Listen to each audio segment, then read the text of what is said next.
up in the head of the line. You know? So they ripen. And all those other ones, you kind of stick them in the back of the queue. My teacher uses the example often where you're on the runway, you know, and you want the planes in the front of the runway, the ones to shoot off. And the seeds that you don't want to ripen, you want to try to figure, there's a way to get them to go in the back. And there's a way to take some and get them to go up front. There's a technique. But the ones that you don't want them to ripen, then is there a way to disengage them? Exactly. But that would be a permanent transformation of them. No, they're still there. They're disengaged. They're still there. There's certain things that have to happen before you become enlightened. Before your mind is completely pure. Completely pure.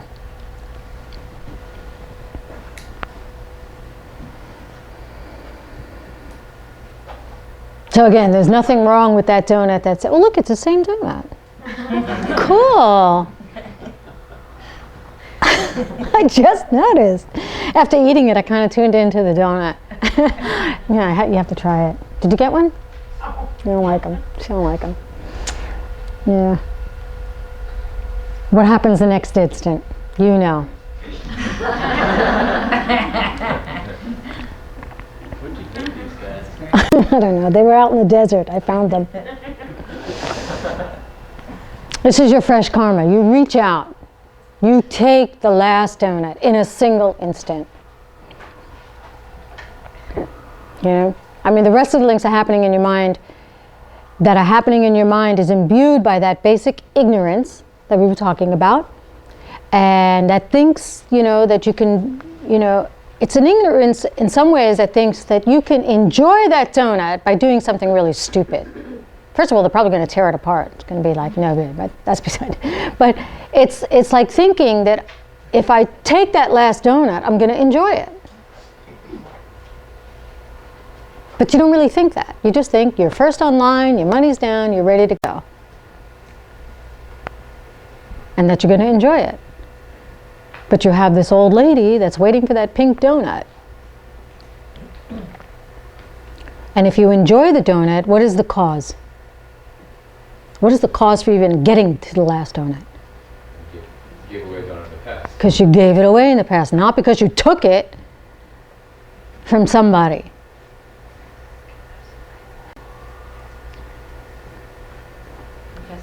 Absolutely. So you took a donut, and then you think that enjoyment is going to come from that moment of taking the donut and buying the donut, but it's not. So the ignorance is thinking that you can get anything good from a negative action. And all day long we're doing stuff because karma doesn't ripen that quickly.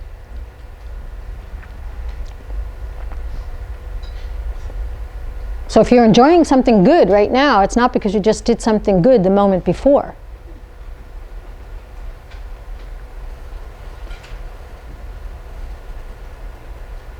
So the next link is our general awareness of consciousness while you're taking the donut. You know, it's like you have this certain consciousness while it's happening. And remember, this is an instant. So, and then what happens is in number 4, name and form, it's like it's the state of your 5 heaps, your body and your mind at that moment. During the course of taking the donut, eating it, and you're aware. Your 5 heaps are in a certain state. And then the doors of sense.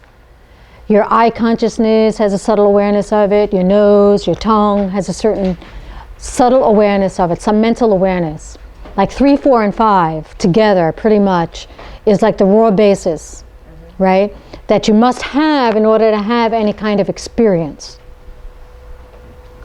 You know, at any given instant, you have all those happening, 3, 4, 5, right? That awareness, you know, what state your body and your mind are in, and your the consciousness of the senses. And then with all that happening, then you make contact.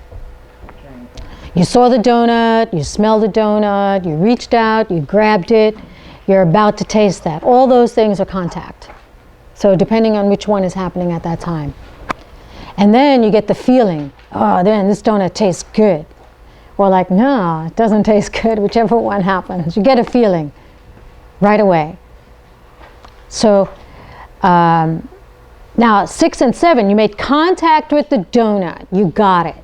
And you also then experienced a feeling. 6 and 7 are both a result and both a cause. You're seeing a donut in front of you that looks good to you. It tastes good because of something good that you have done in the past. It is a result, right? You probably brought in a whole bunch of donuts for the class, you know, and then suddenly one day you're going to have that donut that really tastes good. But because you have a reaction at that moment from that result that was planted before, you're now, the reaction that you have when you see this seed ripening is going to, you know, plant a new seed because of that contact. You know, it's a reaction where you see the donut of something ripening. And it could be an informed reaction, an ignorant reaction of what you're having. Informed is all this information you have here. You know, the choice is saying, you know, I'm not going to get pleasure from taking that last donut. I know that. You know, knowing that that's not what's going to give you the pleasure. That's not the cause of it. I can never get a good result from doing that. You know, so I will give it away to the old lady. This is when you stop the endless cycle of pain, of suffering, of not having any more things that give you joy.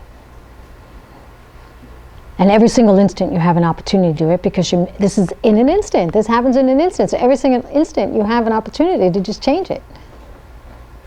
Really hard to do because remember, something's ripening from the past. Will you even have the awareness at that moment to change it?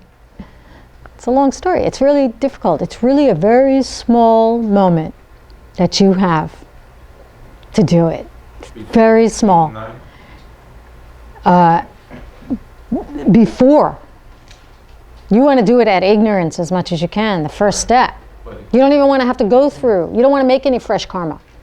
Right there. You don't even want to. We got to put the stick in the wheel in ignorance to stop it.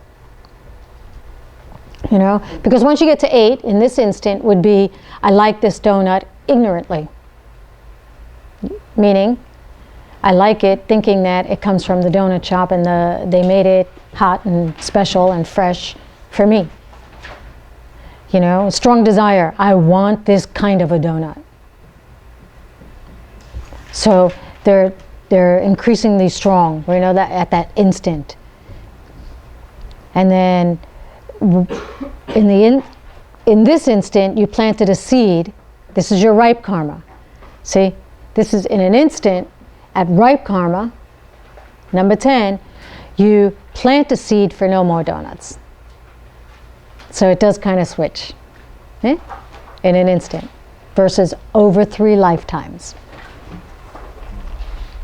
So he was living in an instant rather than 3 lifetimes when you asked that question. Which was perfect.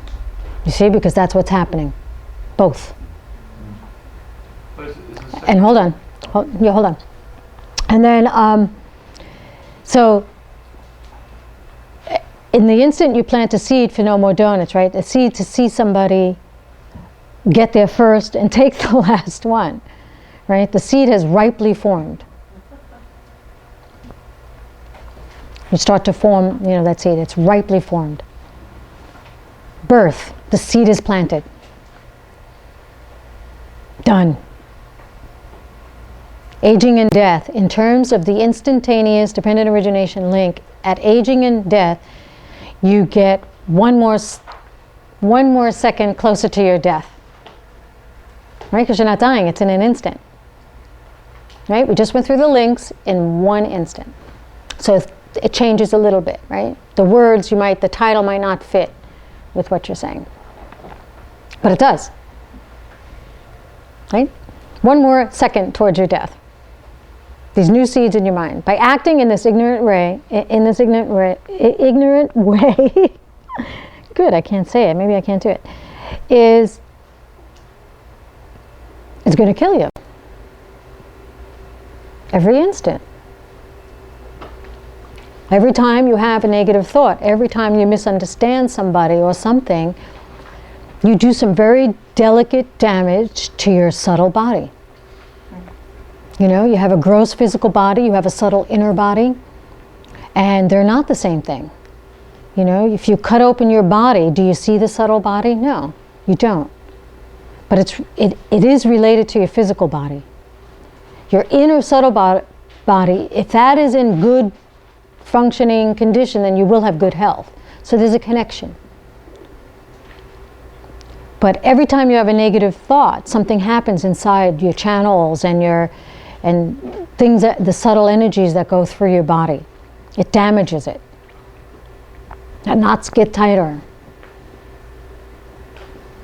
You're getting closer to your death. Misunderstanding where the donut comes from is damaging your channels and your winds. When you walk into that store at the last moment, it is causing your death.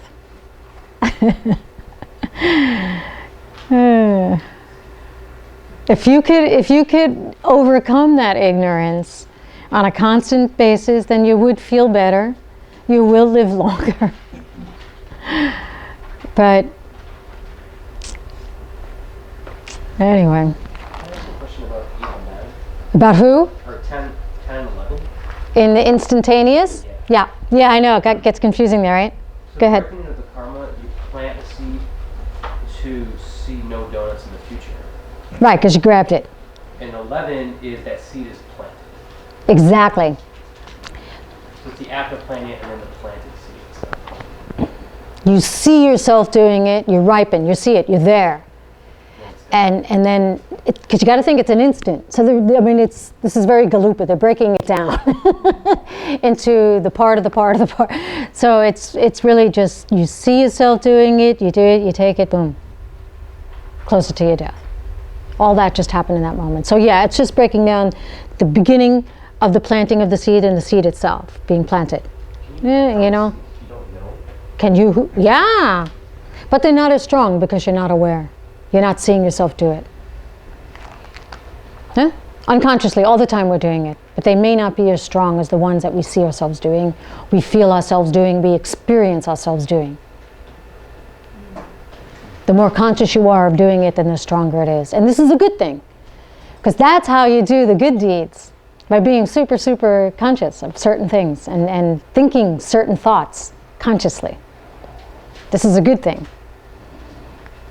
Because it will help you to create and collect good causes for your enlightenment.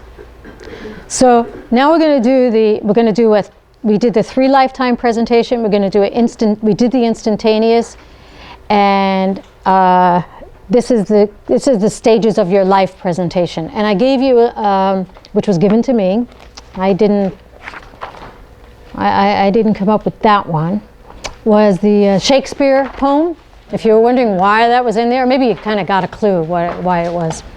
But you can read it later. We're not going to read it now. But that's the one. So the stages of a person's life. Number 1, ignorance. Represent all the negative thoughts that you had your last lifetime. So this one, again, is with, just before you came into this life. All the anger, jealousy, hatred, etc. that you had, all lumped together as link number 1. The first stage of your life. Link number 1 is like your body and mind during the stage of your past life where you were thinking, certain things. And then fresh karma, number 2, is all the negative actions that you did in your last life due to the thoughts that you had. How do you say? It's during the stages that you're collecting. You're collecting all these things. And then that throws you into your mother's womb, into conception. As soon as the sperm meets the egg in the womb, that's when life begins. Okay? That's your body and mind, right? Consciousness, your body and mind. It's the state of your body and mind as it enters the womb. And then name and form is you're in the womb And it's divided into 5 or 6 groups, and they're called like jelly-like, long jelly, jelly with bumps, and there's all these names for it. Pretty cool. The different stages of being in the womb. Jelly-like cylinders, and it's your body and mind in your mother's womb until the time when your organs, your sense organs, form enough to have a perception. Very, very detailed, huh? The doors of sense, number 5, is the first primitive formation of the senses. The first one. It's kind of like up until you make your first contact, from the first primitive sensation you have up until the time you make contact, which is the next one. But this is your primitive awareness of, it's hot in here, in the womb. It's gooey in here, you know? Whatever that sensation is, there is one that we have. And then the doors of sense is from that, wait, no, that was that. The contact, see, I'm all like, then you make contact, and that's your first contact with the outside world. Right? You don't understand, anything. You just, what will cause you pain or what causes you pleasure. So it's up to the point where you understand what causes you pain and pleasure. So you tell me what stage that is. I'm not going to think of that right now. It's like, I don't know, when they know that, that donut tastes good. It's pretty young, actually, Well, it's not that young. First you just kind of grab, well, I don't know, I think maybe because you're hungry, and then you know that if you got fed, that it feels good. Then feeling is, oh, actually I jumped, because, no, you don't know, wait, you don't know who caused you pleasure. You don't understand it. You just have contact with it. Then when you get to feeling, it's the moment where you first understand things that can all the way up to your first sexual experience, whatever that is, at whatever age, whatever kind of experience, your first realization of that. So that's feeling is a long time. It goes on for a while. Depends, and it depends on the person. Initial desire, where you now go from that sensual pleasure to, you go from all kinds, from that to craving everything. Food, sex, people, donuts, ice cream. The beginning of your long search and obsession with sex and food and things like that is the initial desire stage. So we're like in that all the time, right? I mean, that's a long period of life. Up to the strong desire where you start grasping. You start running around looking, I got to get that house, I got to get that car, I got to get that, new couch. I don't know where that came from. But, I got to get, because we live in apartments. I'm thinking new apartment. That kind of thing, that kind of stage where suddenly it's important to you that you just don't want those hand-me-downs anymore, I got to have my own. This is, I'm growing up now. Got to have my own car. Forget about, my sister's old car. I got to have my own. It's a certain stage that we go through. So again, it will be a range, and it will be different for people, but there's a range when it happens. And then all the negative things that you do to get that stuff is your ripe karma. All that you wanted, now you have, it's ripened, and all the efforts you put into getting it, manifesting here, ripe karma. Your actions to get the things you want.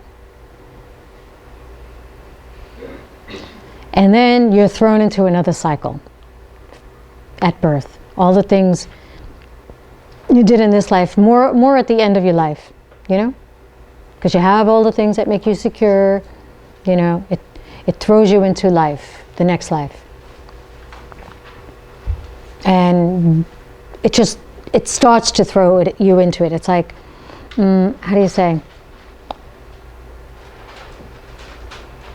Because when you get to the aging and death, that actually throws you through to number 1.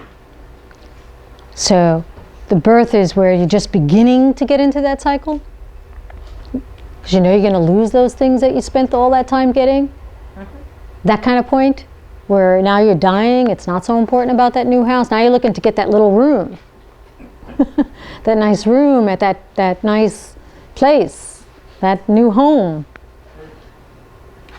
Or that new, you can dance. You got a big house. I can't, what am I going to do with the big house? You go, you get a little apartment. Yeah, it's like a reversal. You get rid of the new couch because you don't have room for it in your little space now. You got one of those little chairs with the feet go up, and that's enough. Yeah, my mother sleeps in that all the time. I'm like, what are you sleeping in the chair for? She's like, it's comfortable. She does have a bed. She can get rid of the bed. But, she doesn't need the bed anymore. I don't know. But look, you also just think, it is good, it is okay to live a life and have those things. But how do you get them? Why do you get them? Just something to think about, You should have comforts. Please be comfortable, because you will have a better meditation practice if you're comfortable. If you have a good cushion to sit on and a nice quiet place and a clean, not falling apart, things falling on your head while you're trying to meditate, it's good. So you need, it's not that you shouldn't have, but what is your motivation? And what do you do to get it?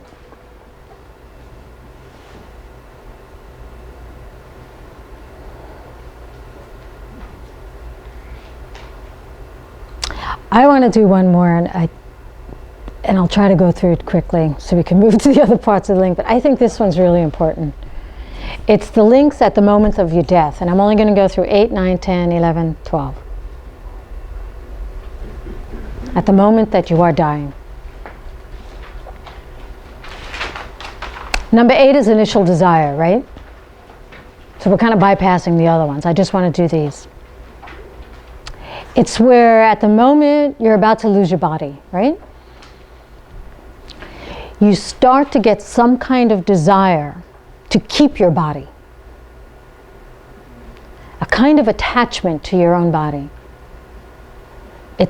That's starting to activate certain karmas.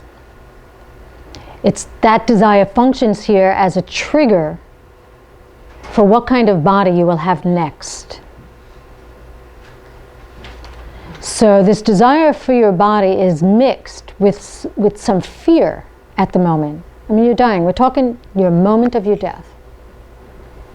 Okay, maybe it's the week before. It's close, and you know it.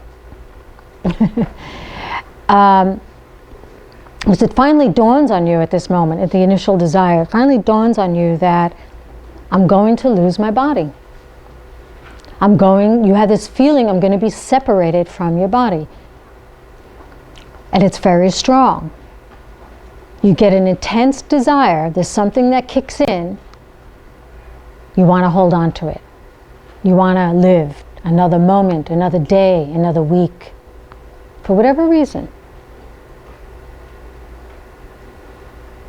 Even if it's just one more moment, even though you really want to get out of the suffering, you want one more moment till you see, the one you love, their face, and then you can go. Whatever that is for you. There's this feeling of holding on to the body. And at a certain point it dawns on you, like, I am really dying. And at that point you have an opportunity to activate certain thoughts that matter. Pure, holy thoughts, good, kind, nice thoughts, to activate a good karma by keeping your mind pure. It's a very small option, a minute, or so, before you pass into beyond, that moment where you will have that mental clarity to even say, I am dying. Because you don't often have that week. You often have that moment. You will know. You will know when that moment comes. You will know. No matter how you go, you will know. And at that point, it's like you want to do, there's something you have to do before you become too unconscious to even decide, you know, to have that clear thought that I want to have a virtuous thought, a good thought, a loving thought, instead of, you know, a lot of other thoughts you don't want, because then you'll be in this fuzzy kind of ignorance place. But the fear is something that will happen. Like if you're not trained properly or learning, talking about it, just even talking about, you know, I'm dying or death, or it's a big thing. I mean, people don't really walk around talking about, you know, dying all day long. It's a little morbid, you know, on some level, but it's also very practical. And it's going to benefit you actually greatly. And you will benefit others to help others, you know, in this way. Because you will be afraid. There will be some kind of fears that come up, and anger, you know, revulsion, whatever comes up for you. And it's not wrong to be afraid, but because you should be afraid, because it's going to be 1 in a million to even get back in this realm. Sorry to tell you, but it's not so easy to get in this realm, in this room, in this discussion about a wheel. This took a lot of good karma to get here. You should be afraid at that moment of death, but you won't be, because you'll know what to do. Because that fear will activate the wrong karmas. So there's certain practices that you can do that, and you do them during your sleep time, because that's a similar time to dying. You know how you slip into sleep and, you know, that unconscious feeling? Sometimes you don't even know, you just go from here to there, or sometimes you feel it, you know? It's very similar to death. So there's certain practices you could do during your sleep time that are considered a way to practice. And depending on what you're studying, there are several practices to do. But you do it when you're losing consciousness in your sleep, because you're in that sort of mixed up state of mind, and it's very, very good. Okay, generally speaking, I'll just say you, because we're not going to get into that, otherwise, you know, we have to get a bunch more donuts or ice cream. You visualize certain images, you remember the best things of your day, you know, this, we're talking, you know, sleep time, right? You'd be happy about good things you did, that others did, etc. Okay? Then there's the strong desire. It's a motivation of where you want to go, because you're dying, right? So now you're thinking, you know, there's a selective thinking process where you want to direct a wish of location, you know, for your mind, you know, to go, because it's starting to hallucinate. It will happen. So, and dangerous things can occur at that moment. You know, your strong desire, for example, very simple, your strong desire for heat, you start to get cold, because you're starting to hallucinate, you're starting to, it's like a mirage, you're starting to, like, you don't even see outside of the bed or the place where you're laying. You don't even know where you're laying. You don't even know if you are laying down. You know, it's that kind of a feeling that happens. A feeling, or that kind of a moment. And there could be things that happen, such as you feel too cold, feel too hot, or you're thinking of hot things can shoot you into the hot hells. Feel too cold, and then you can, so there's a lot of practices to do to, you know, and hopefully you have good people around you that if you're feeling hot, they'll cool you down. Really, there are some practices, and you should have people around you that can help you with your practice at that time, because you will not be completely there to do it. Any small desire you have to, like, eat something to, you know, could take you into a craving spirit realm. Of course, now we're getting into those, obviously, right? We'll get into those. I hope so.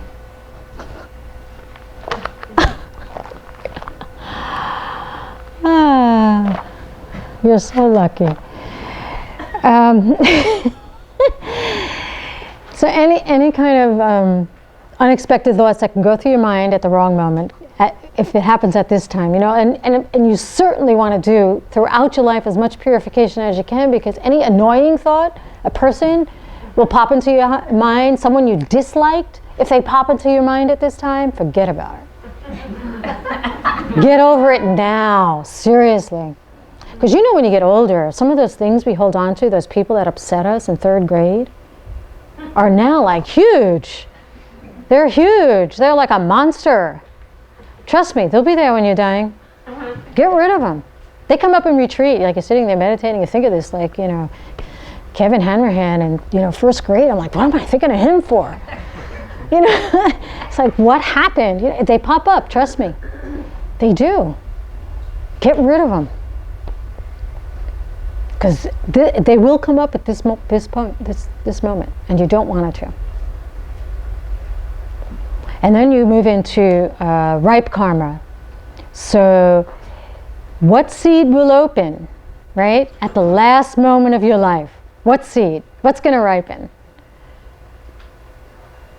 If you could know what's going to happen during the final moment of your death, wouldn't that be cool? Only if it's good. Right. Right? So you get ready, you know, you get ready for your death. So you can go through it over and over again before you die, right? Your mind is ready for this transition. So you understand how karmas are ripened and activated. You know, because there's this karma, it does this shooting thing, right? And then it projects you, it throws your mind, you know, into your next life, your next existence. Your imprints will determine that.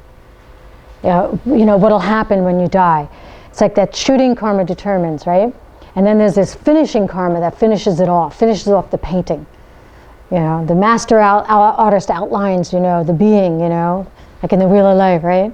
And then the finishing karma painters come and fill it in. You know, will you be, you know, tall, short, fat, ugly, rich, you know, poor, that kind of stuff, finishing karma. But the expression of death manifests to you, and that contributes to your death. It's not what kills you, right? It's your karma running out and you die. How that running out of karma, it expresses itself, the taxi cab in your face, the cancer tumor, the heart attack. But it's those are the circumstances, the contributing factors, right? That really kills you. But it is not the cause. What kills you is that you ran out of good karma, enough virtue. So if you're thinking of that state of mind at the moment of death that's going to project you into your next life, you want to have enough options of those seeds that are going to ripen to be good.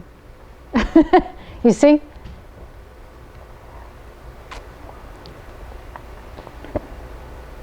What are you going to have to choose from? Even if you're trying to, you know, bring on that image, you know, like you've done it over and over and you're trying to bring on that image.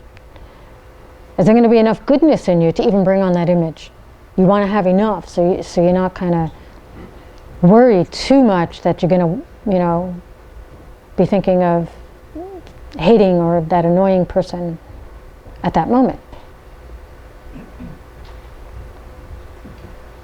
And if, I'll just say just a little bit, if you're around someone who's dying, you can take this information and help them, right? So if you're around them, of course you're not going to want to fight with them. It comes up, trust me, you're in the hospital, things are happening, you know, something happens. But you're going to also, you try not to cry, you try not to scream, you try not to like, oh, hold on to them, you know, and stuff like that, you know, pulling them back here. You know, talk to them sweetly in their ear, say mantras, prayers, good words, whatever it is that you have. I love you.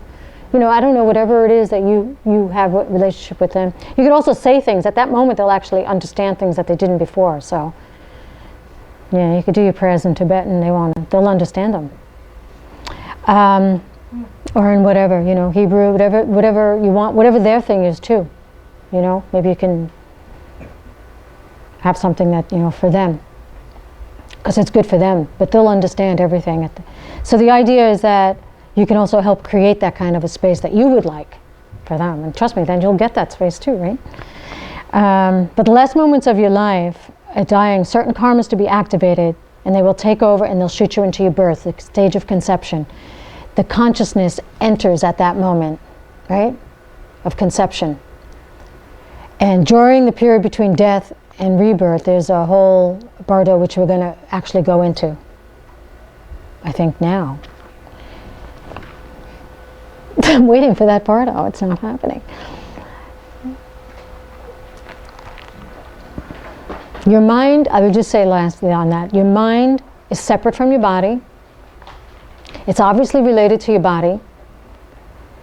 But your mind is like this untouchable stuff. You cannot weigh the mind, you cannot cut the mind, you cannot burn the mind, right? You can have a bomb in front of you, it explodes, your mind continues. Your mind extends your body. My Lama used to say all the time, think of your refrigerator at home. What's in it? Think. Your mind just traveled home. And you know what's in there, or not in there. Right? Your mind goes beyond this body. All the time.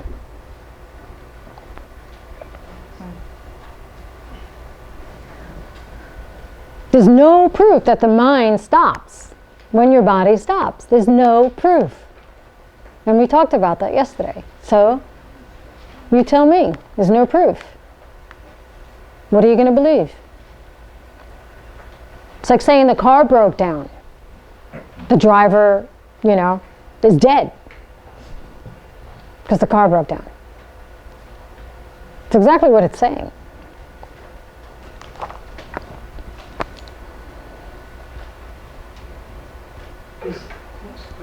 New imprint, who said that? Question. Yeah. In like a Christian tradition, we talk about a spirit or a soul. What's the difference between like is there a difference or different wording? I decide. Okay. Probably wording. Spirit, mind, soul, mind. Because it is something that goes beyond your body. Exactly, right? Pretty much the same definition.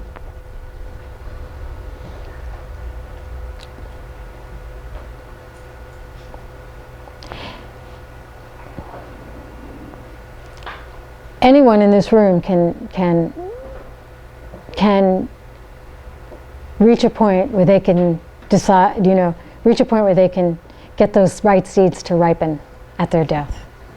You have to believe that. Don't think anything less. You don't have to even have a rebirth in any of the realms that we will go really briefly through. Don't think anything less. You are the next Buddha.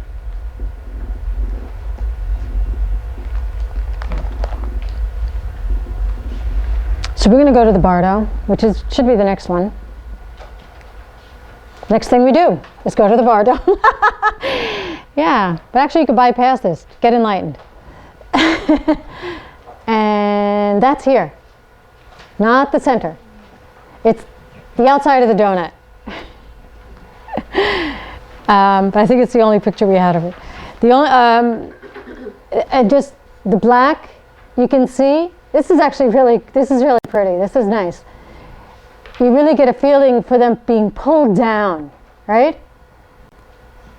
They're going down. These guys are going up. And up, down, right, left, time, space is a perception. Direction is a perception. So, but we understand it going down, up, just so you know that. But the people in the black are having their perception of going, down or being dragged down to one of the lower realms, right? They're pushing people down, and it's like they're not in a great spiritual state of mind at this point. Where these guys are, you can see, look, he has a nice light. He's leading them up with light. They're being pulled up by bodhisattvas. Okay. In the white, you black and white deeds here. The people who are going up to a good place, they usually paint a monk or something, or some kind of sangha pulling them up. It's often you will see. They're going upwards. The white side, they're doing good things. They're going up, they're studying, they're offering light. and things like that, okay? In the ancient scripture, they said there should be some yellow section. And that represents people who start out as human and end up like a human. You can bypass it and just go into a human rebirth. But you don't see that here. So then we go to, from here, if you remember, we go to the realms right on the outside. So that was right in here, you see? Now we get to the bigger donut. So cool, it's shaped like a donut, huh?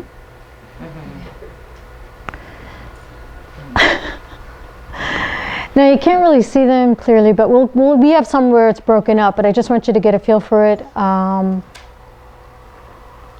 1, 2, 3, 4, 5. How many? 1, 2. Sometimes it's 6, sometimes it's 5, and that's okay. Because sometimes two are together, sometimes. But we always talk about 6 realms, and sometimes you see each one 5 and then 6. So, how many worlds can be going on in this room at the same time?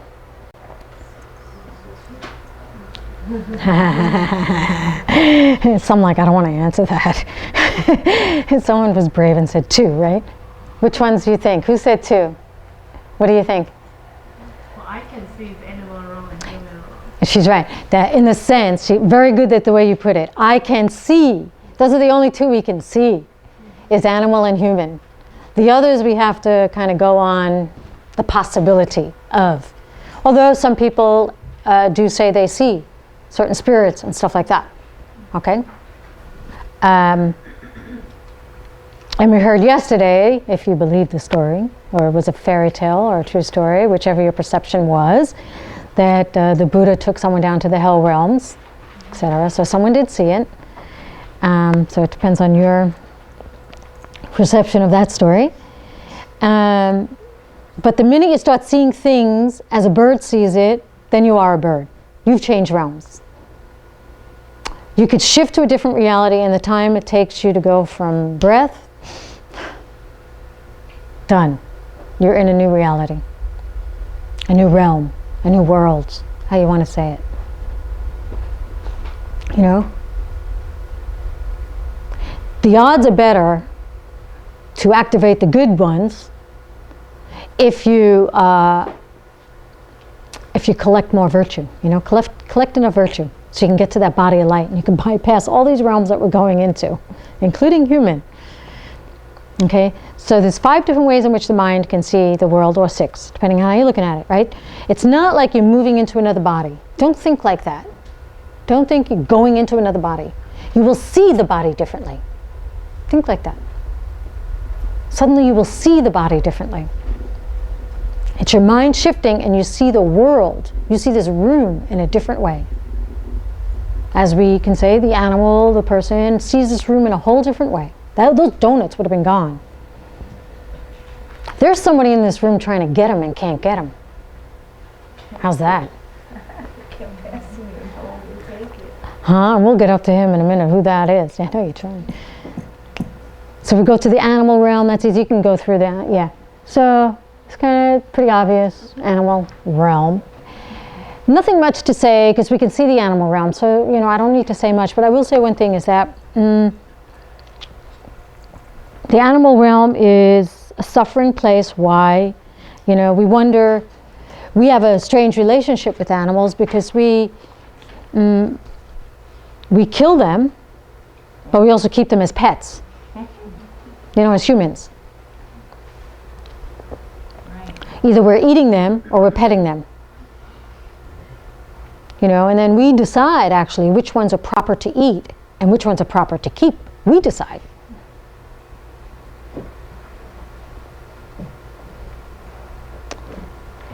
But the animals themselves are suffering because they're afraid. They're living in fear. It's like, what do you call that thing? It's like the food chain. Yeah. It is the food chain. Is that what they call it? Yeah. The bigger one gets the next bigger one to the little one, you know, and then the little tiny guy. You know those people that jump on a chair with the mouse? I mean, look how small that mouse is. That mouse is so afraid of you.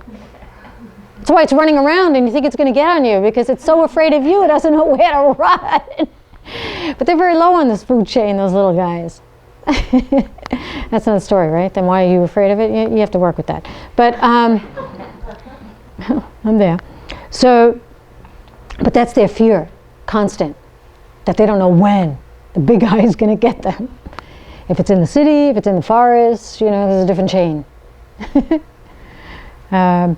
And like they're always being preyed upon, constantly looking over their shoulder, you know, who's coming after them. Even the pets that you have another thing coming after them.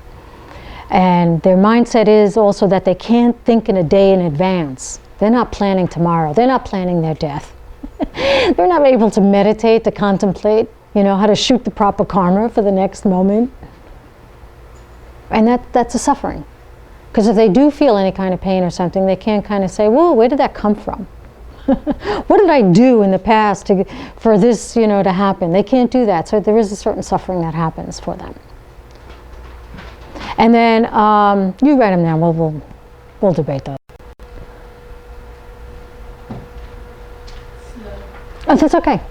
These are the guys looking for these donuts and can't get them. They're here, if you want to believe it. But it's a little dramatic, right? I like that. But they're called craving spirits.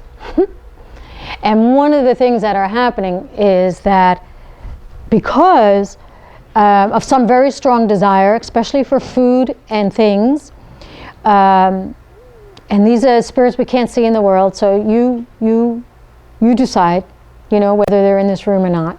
I'm not going to try to convince you that.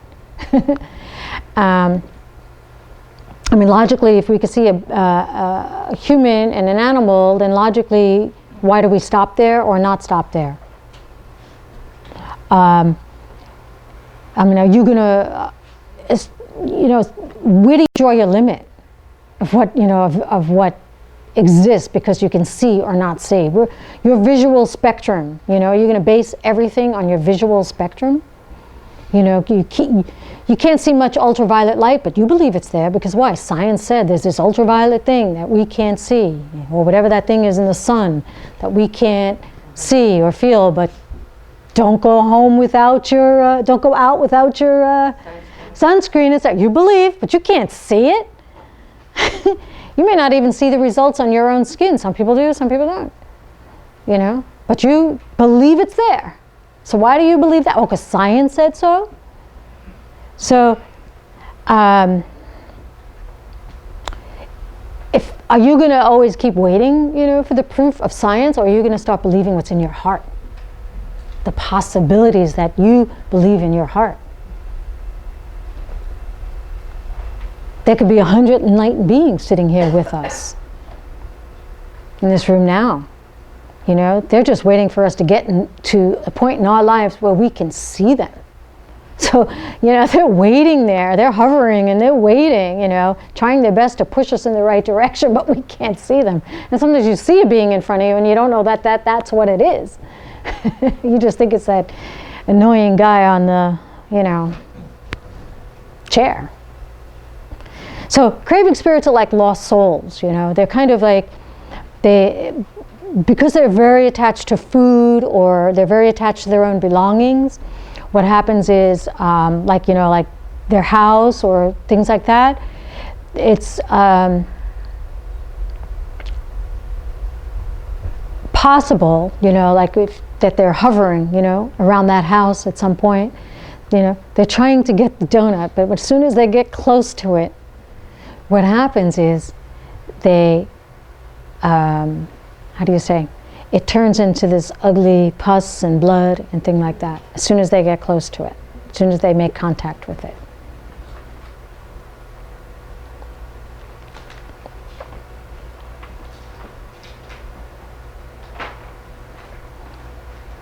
And you do what you want with that information. Anyway, then there's the next one. Can you put the lights up just a little bit? I guess I'm getting a little, my eyes are. That's good.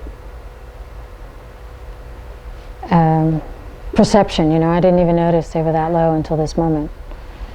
Change, it's changing moment to moment. Pleasure beings. Just go to the next one. The next one has both of them. This is where you see them both together. These are the deva, pleasure beings / demigods, asuras. They're like, there's these full pleasure beings and there's these half ones. That's how I like to look at it. There's full ones, there's half ones. All these other words, my head spins sometimes, but some are full pleasure beings, some are only half. Okay? You can use whatever Tibetan, Sanskrit, whatever thing you want to use, English thing, whatever. But what happens is there's the full ones, right?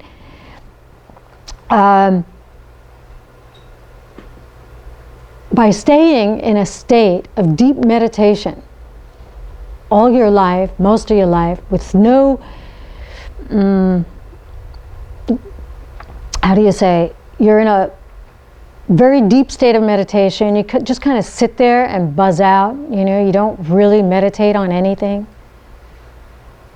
Now, what's good is you're not out there creating any negative karma because you're sitting there in these deep states of meditation. But the bad news is you're not creating any good karma. But, so all those negative seeds are not ripening at the time of your death because you've got all these just neutral, kind of pleasant, enjoyable, buzzed out things. You get shoot into this pleasure realm. And everything's good, you're enjoying everything, all the donuts, taste good. Everything's good for hundreds, no, what do they say, thousands of years? I don't know what the limit is. Because the only way to collect, that, because of all the collection of all that good karma, but what happens is it wears out. You're not enlightened or anything, you're just in this pleasure realm. It wears out. As soon as it wears out, with no warning, I think you have, and the Abhidharma, they have a certain time frame of how long it happens, but in a very short period, you just shoot down to the hells. Because you weren't able to collect any good karma, you weren't able to collect any bad karma, so it's all those seeds that in there that didn't ripen at the time of your death that now have come up. All your good karma is totally spent by being in this place for thousands of years. So it wears out, and because you're not perpetuating them, because you can't, there's nothing to do. What's to do? There's no suffering around you. There's nobody to help. There's no pain to get out of. And then there's a certain pride that goes with that kind of meditating. And that's kind of like where you're in that half-God realm, because now you're also jealous of these guys a little bit, that are in the full, pleasure being realm. So there's just a little something, there's a little difference of them, but they're still in a good, nice, except for that feeling of, jealousy and a little bit of pride that comes up. But the same things occur. So it's, you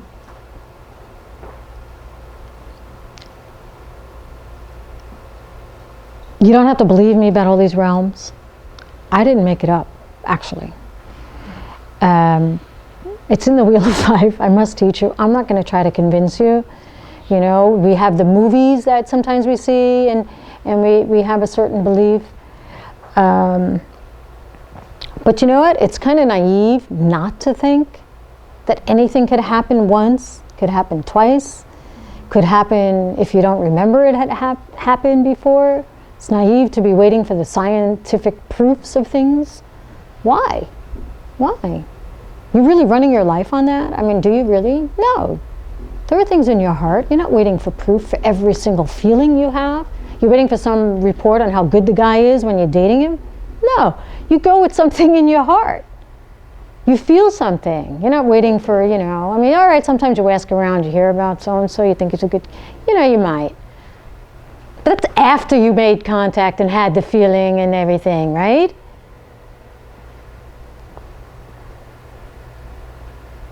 Just, our culture protects us sometimes to not think these things. And so then the next realm, of course, is the hell realm. That's just a pep talk for you to go and look into the hell realm so you don't go. And the thing I want to say, all I'm going to say about that is the worst thing that can happen if you believe in it, say, Because if you do believe in it, then you'll know what it is that takes to get you there, right? You're thinking, okay, it's possible. If I'm, angry at this time, if I'm doing, the certain things that it'll take to get you into a hell realm, and the worst thing that can happen if it doesn't exist is what? You tell me. Is that you're a nice person? that you don't yell at anybody? That you're just more pleasant to be around? That's the worst that can happen if you don't believe. So why not cover your bases and think, well, if I do these things, it can shoot me into a certain realm. What's the worst that can happen? You tell me. So you play it how you want. I mean, don't believe it, but what are your actions going to be, You decide. And then the human realm, I'm not even going to talk about. But you can show the picture. Is there one even? Yeah, I don't know. It's got the animals because we could see them in there. And I don't really see any people in this one. So this one, I had to stare at it for a while. Is this the human realm? But it's the only one left. And the other ones obviously are. So there's one guy, I think, right? Yeah, but the animals to me are more prominent. Anyway, but whatever. There's a human realm. You're in it. You see it. I'm not going to even say any more about it. Yeah, okay.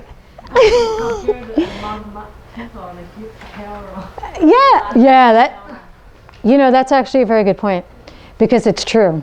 There are less people in the animal realm too. I mean, think of all the animals because the insects and all are in the animal realm, right? Think of it. Actually, this realm is the least amount of people. Thank you. So the next one is the center. You've all been waiting for the center. I know you have. The donut hole.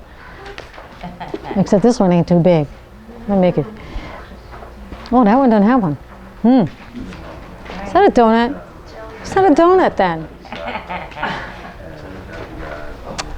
A donut has to have a hole.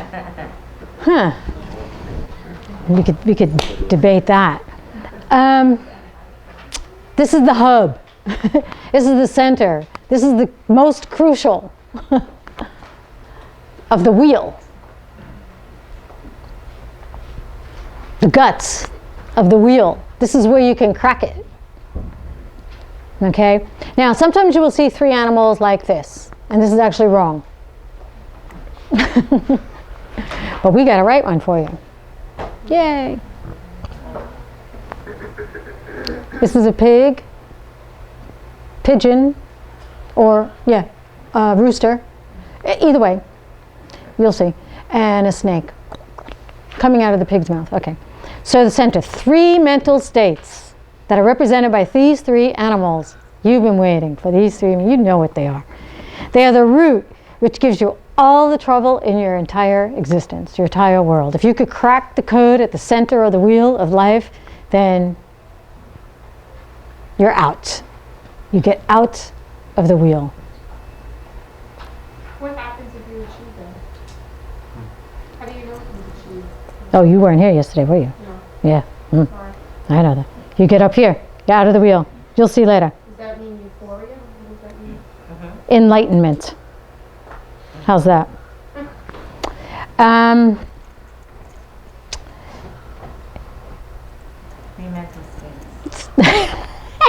If I could delay it anymore, just for you. The rooster or pigeon, okay? Ignorant disliking. You usually hear it as desire. So we're going to call it ignorant disliking. You'll see. Desire. Whatever you want to hear. It's okay. The snake, chedong. Anger, hatred, right? Ignorant dislike. The pig is ignorance. So, the fact that they're coming out of ignorance is that desire and hatred is because of your ignorance.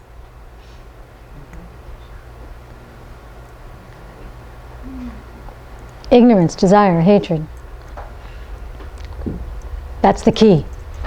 Deep down in the middle of the wheel. is the key to get out. Then you change that, the energies can be changed around you, your world will change, the people around you will change, everything. Desire is a strong word, and if you think of what desire means to you, I don't know. You don't have to tell me, but I want to know. It's a very strong word, and you may not feel like you have a lot of desires throughout the day, but you tell me how often you have liking things. That's why. Because that liking something is your desire. But for us in English, you know, desire is a very strong hatred. How many times you hate a day? Come on, you're all nice people. You really don't hate. Well, I know. There's these moments, okay? I mean, but how many people and how many things do you hate? It's still limited. It's still limited, right? So it's a dislike. How many things you dislike? A lot, a lot. Ignorant dislike. It's like, huh? So the ignorant disliking and the ignorant liking would cause a desire for revulsion. Can they? That's what would be the result of that. Yeah. Well, see, that's our English. You could still really, I mean, I dislike, I'm not even going to say. Yeah, I'm thinking of food, you know. It's very limited here. You know, and it could revulse me. But I dislike it. I don't hate it. So you can still get it from a disliking. Is that what you're saying? Do we say the same thing? Yeah, I pretty much. I mean, Okay. Yeah. Yeah. Like I don't have to hate it to be revulsed by it. I could dislike it. Right. You You could- have ignorance first, and then you have. Well, what is the ignorance? The ignorance is thinking that it exists from its own side. Yay. Thank you. Then you have the ignorant disliking as a result of that ignorance. Oh, Then good that point. causes revulsion. Huh? So, is there some sort of liking that might not be in the center here then? That's also what it indicates by saying it that way. You should like, you know, to get out of, you know, like happiness so you can get more of it. That's not ignorance disliking. That's knowing that I can create more happiness for myself and others. So the pigeon and the snake are link 8? Nah, yeah, no, yes, root. This is the root that causes the links to occur. You meditate on, get back to me. Otherwise, you know, everybody would be here like they're gonna like. I'd love to actually answer a lot of the questions, but I'm afraid there are other people that want to leave, you know, and you know. Go where? I don't know. Where are they going anyway? They're gonna go get more donuts, but they're gonna get not donuts. They're gonna get what they really like. True. They're like thinking of that thing that's not the donut, but. But think about it now, just for a moment. Ignorant dislike.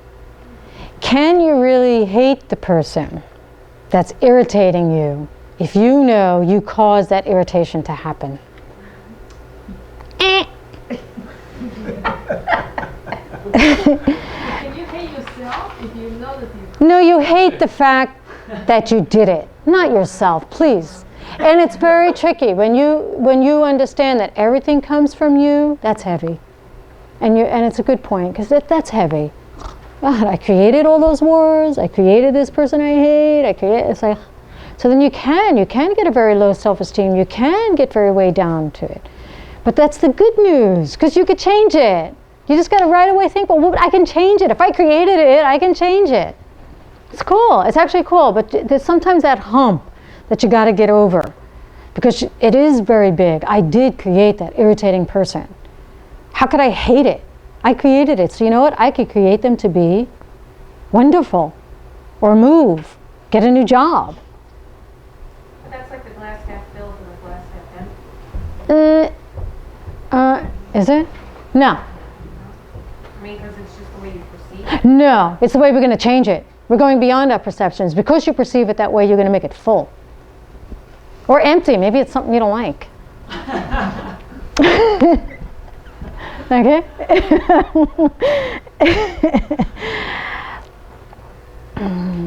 Like You a know? war. Huh? Like a war. Yeah. Yeah, empty it out. Change your seeds to see the war end. Exactly. Yeah. Definitely. By stop yelling at the person that lives with you. Or your neighbor.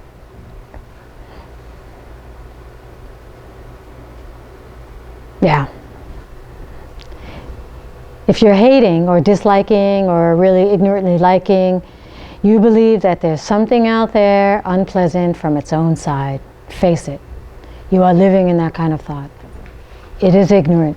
You believe that it is unpleasant from its own side. And it's really hard when you're in the midst of it. It really is to switch that either way. You know? I mean, the intelligent way to dislike those who upset you is you understand they're your own perception, which you're compelled to see, you know, you're compelled to have this perception because of your past deeds. Purify it, change how you act towards others. You know, I don't want to say something bad to this person because I want to get rid of them. I want them to disappear from my life. Right? I'm not going to keep perpetuating them to come back if I keep doing the same action with them. They'll move. Trust me, they'll move. They'll move. Understand the opposite of ignorance. Understand where others come from and refuse to act in the same negative and destructive ways.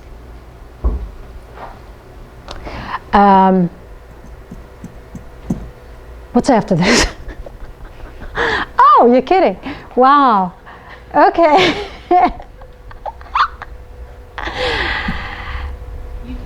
I did? Oh yeah, this is a good one. Actually, this is a good one. Because we have here the verse. I could keep going. Because we've cut through this here, right? Let's just say we're done. We're here. We're out. Got out. And the Buddha is pointing to enlightenment, to nirvana, to the pure white orb. And he has given us these great instructions that you can't see, but you can see them in your book, and it's on like page 1. You can read them.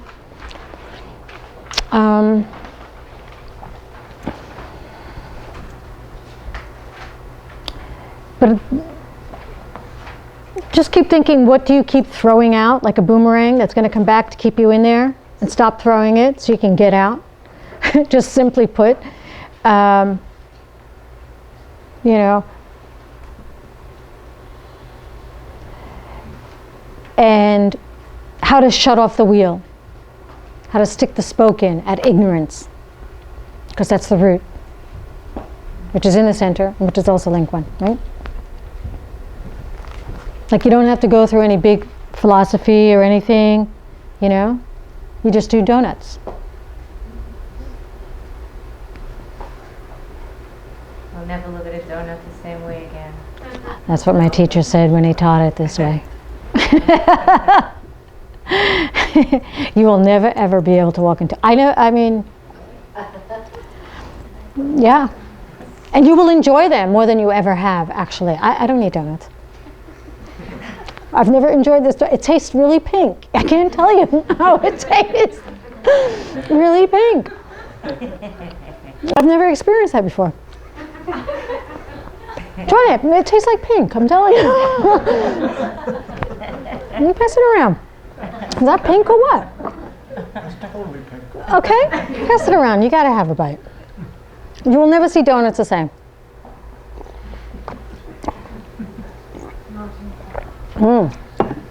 Pass it around. You got to take a bite. Actually, it's a long story, but you do. Long story.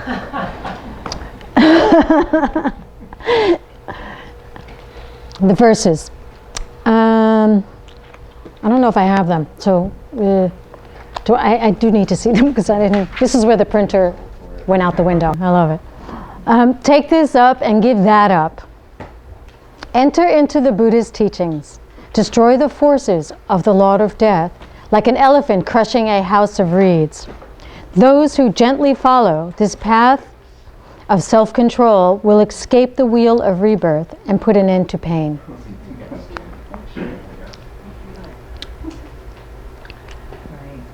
take this up and give that up. You take up certain things that are good for you to do, and you should give up certain things that are bad for you to do.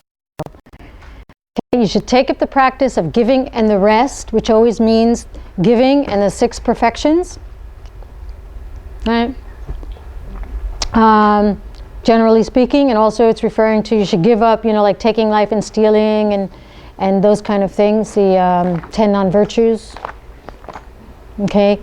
In the ancient scripture, they also say take up the practice of giving up the, home life, giving up on samsara, giving up on this wheel, giving up on this suffering life. Give it up. Taking it up is not a separate thing. Take up the practice of getting tired of this constant suffering.